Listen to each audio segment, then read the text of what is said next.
आजच्या सॉर्टमधील प्रश्न, एका संख्येला 16ने गुणण्याऐवजी 10ने गुणले असता गुणाकार 30ने कमी होतो, तर ती संख्या कोणती? तर बघा, हे 16 गुणण्याऐवजी काय केलं त्यांनी, 10 गुणलं आहे. 10 गुणलं आहे तर फरक किती आला आहे? ह्या दोन्हीतला 30 आला आहे. ह्यानं गुणलं असतं तर 30 जास्त आलं असतं आणि 10 गुणलं तर 30 कमी आलं आहे. मग हे काय कमी आहे?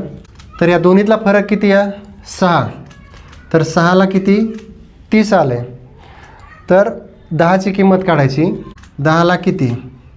तर बघा, 10 गुणिले 30 भागिले 6, 6 पंचे 30, किती आलं? 50. आता या 50मध्ये हे फरक जर मिळवला तर किती होतं आहे? 80 होतं आहे. मग 80 भागिले 16 केले तर उत्तर किती येतं आहे? 5. 16 पंचे 80. तर कोणती संख्या आहे ती? 5 आहे. तर असेच नवनवीन व्हिडिओ पाहण्यासाठी आपल्या यूट्यूब चॅनलला सबस्क्राईब करा, शेअर करा. धन्यवाद.